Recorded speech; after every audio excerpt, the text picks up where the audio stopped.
A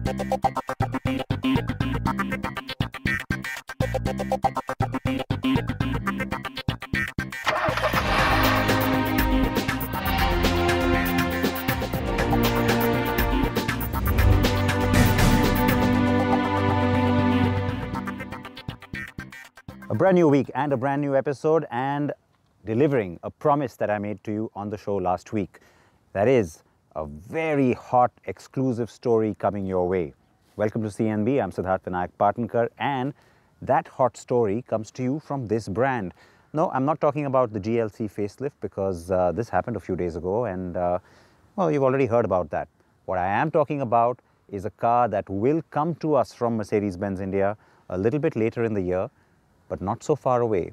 And to be specific, it's not Mercedes-Benz, it's Mercedes AMG. Yes, the flagship, the GT 4-door coupe is confirmed for India. Exclusive information for you here on CNB and that exclusive review too.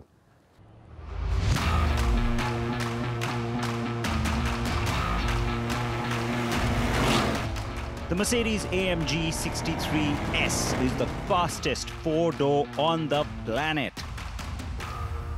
Yes, let that sink in. How fast, you ask? 0 to 100 kilometers per hour in 3.2 seconds. Top speed in excess of 300 kilometers per hour. It even holds the record for the category at the Nürburgring at 7 minutes 30.11 seconds. And yes, it is also the fastest AMG model.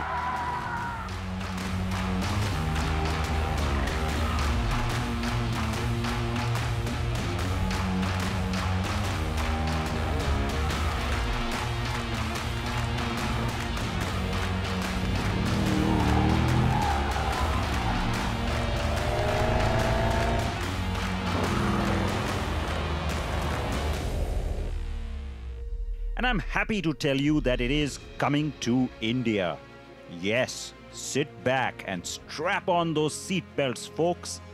It's too late to grab the popcorn, because this exclusive review is hot. And well, given that color, very, very cool too. The Mercedes AMG GT 4-door is a stunner. It made its world debut at the Geneva Motor Show in 2019. The car is available with a 6 or 8-cylinder engine, each of which gets 2 states of tune. The car with me is that record-setting GT63S 4MATIC Plus. And I am weak at the knees at that heart-stopping Designo Brilliant Blue Magno matte paintwork.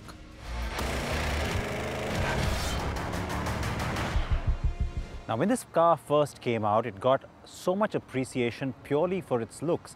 I mean, the excitement was around the fact that in the face, you straight away got AMG, you straight away got GT, but it's in the extension of that family, literally, that the big changes were very evident. Of course, the badging tells you that it's plenty powerful, nice blingy alloy wheels. That is all things that you can, of course, customize, but it's the longer wheelbase and it's this fantastic coupe roofline that drives home the whole 4-door aspect. It's what makes the car very pretty as well. And so unlike the GT, which is all-out sports car, this one is a sports car, but it's also very elegant, something that the buyer would look for, the best of both those worlds.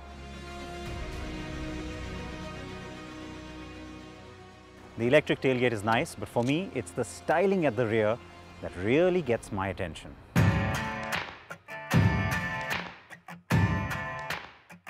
Now let me tell you first off that this is not a stretched AMG GT Coupe. Yes, it shares that model line's name, engines and looks, but not its platform. So the car is built on the MRA or Modular Rear Architecture platform that also spawns the regular, larger-sized Mercedes-Benz sedans. But it has been strengthened to meet the blistering performance the car does have.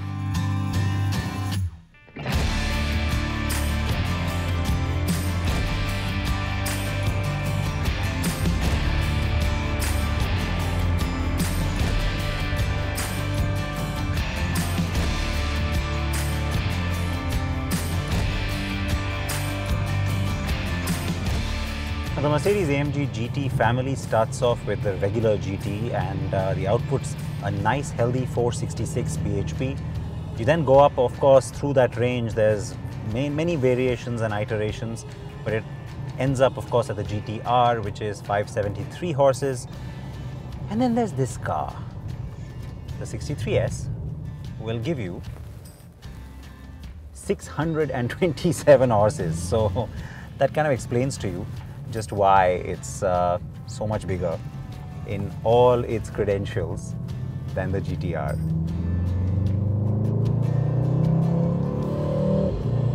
Just sounds beautiful.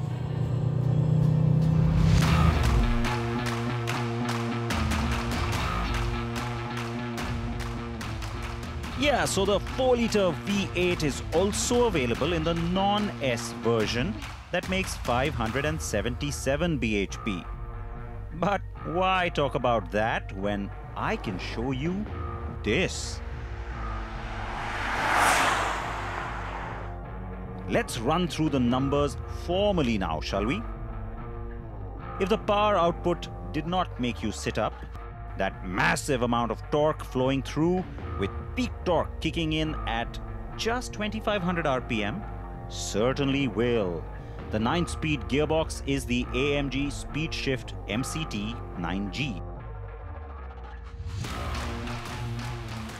It is particularly tuned for high action and sporty driving, so the changes are quick indeed. It can easily adapt to smoother changes for cruising or slower city traffic too.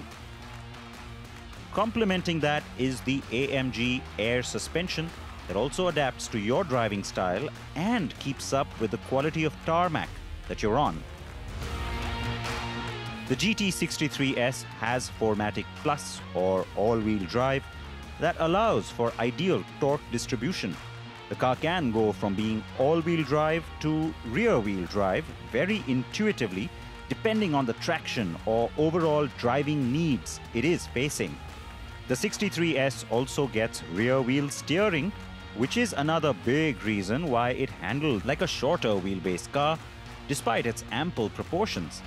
Handling is further enhanced by the use of dynamic mounts for the engine. So it's great to have all these track-focused settings, and for sure there are going to be many owners around the world who are going to make full use of that. Take the car out onto the track on the weekends and, have themselves a nice little blast. But don't forget, this is a GT, it's a tourer, which is why all of this customization to make your driving not just fantastic on a dynamic scale, but also really comfortable and pleasurable becomes important, because I can totally see myself going very long distances in this car without a sense of fatigue, and yet that thrill and exhilaration of an absolute sports car staying with me right through that journey.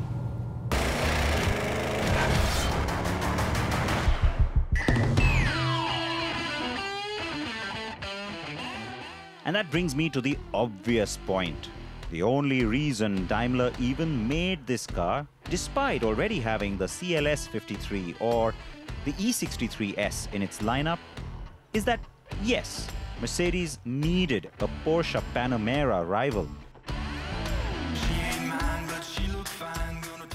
And that is why, besides being a 4 or 5-seater and a 4-door, it had to be swanky and bloody good to drive.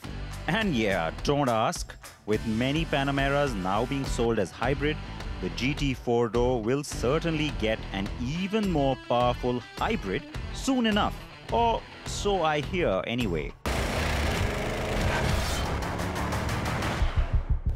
Now these customizable buttons down here are really cool on the steering, because you can actually program them for whatever setting you want them to be functional for. So you can do a suspension change, or you can have the nice exhaust note, slightly louder inside the cabin, or you can even have the start-stop, the engine start-stop manipulation, drive modes changing from automatic to manual. All of that can be done right here, and like I said, you can program it for different things, including of course the spoiler going up and down at the back too, and turning off the traction control. So there's a fair amount that you can do with these, and that's a nice thing, because as an individual driver you have that control. And speaking of which, of course, the drive modes, you've got this toggle over here as well. You can go around and switch through all the different modes, and then if you need it in a particular situation, you can quickly hit it for the individual mode, which is also nice. And what's also nice is that if you don't really want to go into individual, but you just see a particularly bumpy patch of road, you can stay in Sport or Sport Plus, and yet you can manipulate just the suspension, put that into comfort, so the car dynamically will still stay in Sport Plus, but will give you just that slightly nicer ride.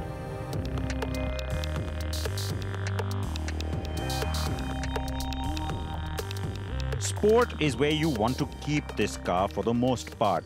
The Germanness of the GT63S comes through in its precision, from the steering to the suspension setup, the acceleration to its handling. The car does what you ask of it without a flinch, and yet stays far from being just clinically good. It does it all with a sense of exhilaration and fun. So driving around in rural Schwabia with all its twisty little hilly roads and a nice stretch of countryside has been actually, a lot better in many ways than going out onto the track, because not only have I experienced different kinds of roads, but also different kinds of surfaces. And it's that sort of flexibility and capability of the car that really helps it shine through as a proper modern GT. And it's the character that I think I have grown to like about it. The fact that it's a four-door and that it's a more practical, dare I say, family car, just adds a nicer layer on top of that. Yes, I did manage to get a lot of driving in with this car. I spent 2 whole days with it, and lucky for me, it was a mix of conditions. Yes, mostly very, very cold conditions. Well, looks like rain once again, and you know what? The car has a slippery drive mode, which I can put it into, and maybe if there's a stretch where I can go off a public road onto a nice wet private road, yeah, maybe I can get it to sort of slide around a little bit, though not on public roads, that's for sure. Yes, the GT63S 4-door gets a drift mode. And no, I'm not talking about the slippery drive mode. The car grips beautifully, corners with panache, and its brakes and gearbox will give you a reassured feeling all the time. In Sport Plus mode, it gets a bit edgy, and well, it can go further in race mode for the track. But no matter how you drive or in which mode, this is one agile and performance-hungry machine that also looks pretty sick, doesn't it?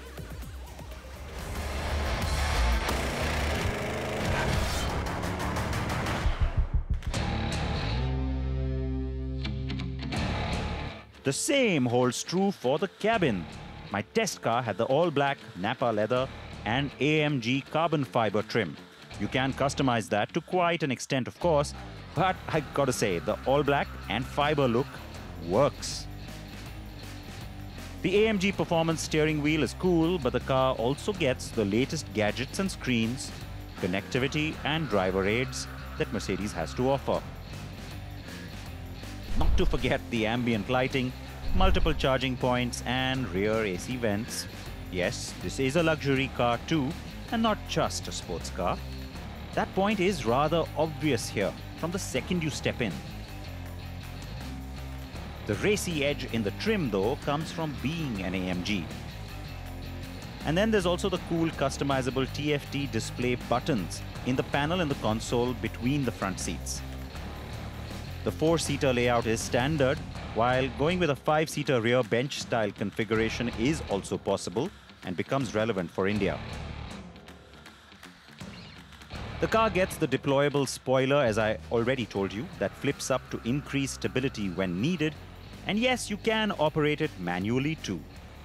Its sexy coupe rear still packs in a generous 461-litre boot. And in the 5-seater layout, you can fold down the rear seats to extend that to 1325 litres. The hatch tailgate, as you saw at the start, is electrically operational too.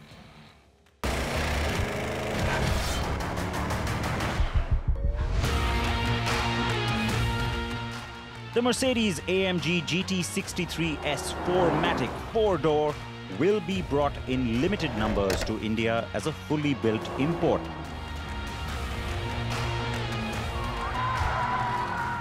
The car will be the first new AMG offering this year, but not the only one. Pricing will ensure that it's for the chosen few. It allows, dare I say, for a more practical take on the AMG GT family, and yet will offer its buyer brag-worthy performance, envy-inducing materials and craftsmanship, and of course, edgy, sexy styling to die for.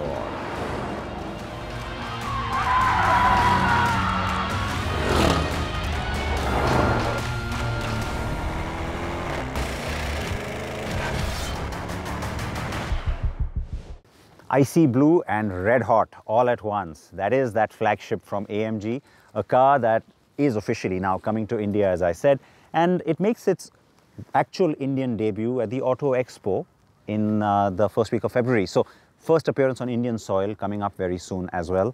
I certainly hope it is that Designo Brilliant Blue Magno paint finish that it comes on.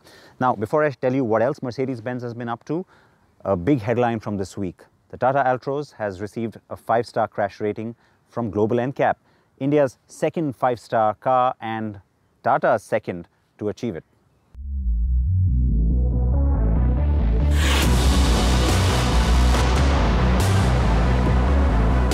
Tata Motors set a benchmark in safety when the Nexon subcompact SUV received a 5-star safety rating from Global NCAP last year.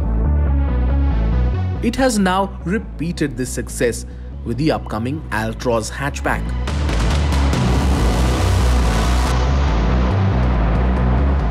Yes, the Altroz has received a 5-star safety rating from the global safety watchdog.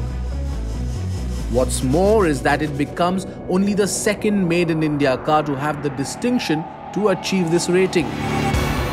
Global NCAP crash tested the base variant of the Altroz, which comes with standard features like dual front airbags, ABS with EBD and CSC, reverse parking sensors, ISOFIX child mounts, driver and co-driver seatbelt reminder, and high-speed alert systems. The Altroz was subjected to a front offset crash test as well as a side impact test, and it scored 16.13 points out of a possible 17 for adult occupant protection and 29 out of 49 points for child occupant, thus achieving only 3 stars for child occupant protection. The report stated that the car's structure and its footwell area were stable, and the protection offered to the head and neck area of adult occupants was good. With this, the Altroz sets the bar high for the rest of the players in the segment and adds another feather in the cap of Tata Motors.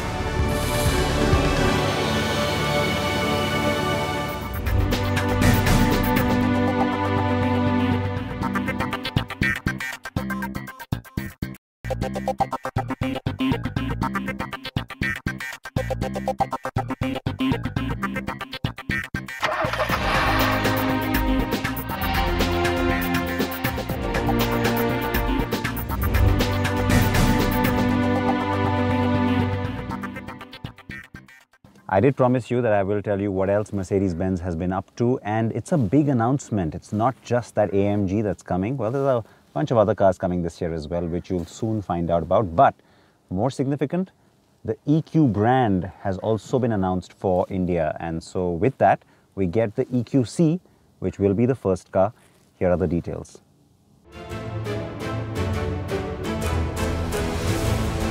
Mercedes-Benz India ended 2019 on a very positive note by growing 3% in the last quarter on a year-on-year basis.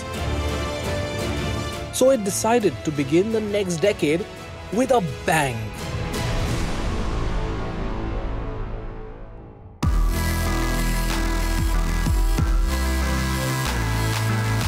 Those shots just gave out the surprise, didn't they? Well, the cat is out of the bag as Mercedes plunges into the electric space with its EQ brand in India.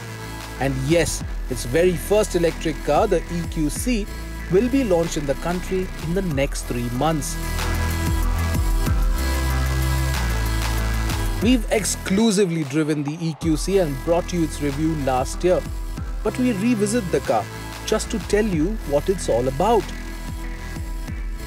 In terms of shape, size and silhouette, and most importantly, even platform, the Mercedes-Benz EQC is very similar to the GLC. That is because it's pretty much based on that car. As far as looks go, the EQC has a very familiar front end with a large grille and a twin slat AMG-esque design. The grille itself is shrouded with a black surround that flows into the LED headlamps. The LED daytime running lights in the headlamp itself are complemented with a LED lighting strip just over the front grille. The cabin too is neat and uncluttered. The infotainment and instrument cluster are identical to what you get on the likes of an E-Class, while the central console has a similar feel too.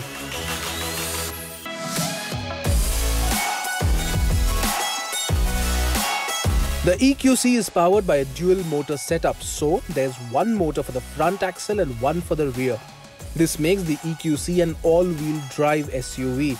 The EQC's motor are powered by an 80 kWh lithium-ion battery, which helps the motors produce a combined 402 brake horsepower and 765 Nm of peak torque. Mercedes says that we can expect a range of 400 km on a single charge. The company will launch the car in the metro cities first and will keep a close eye on the response it gets for the car in the country. Given that its competitors are planning to launch their electric cars soon, Mercedes-Benz certainly has the edge. Well, for now.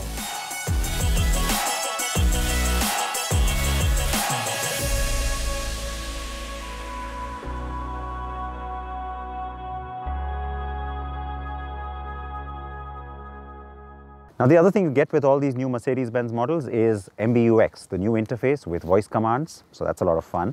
It also means the rivals will be pretty active with all these new models coming, and you've got to react to that huge exclusive that we brought you this week with the AMG GT 4-door Coupe. All right, I am going to tell you that we'll stay on top of everything new that comes your way.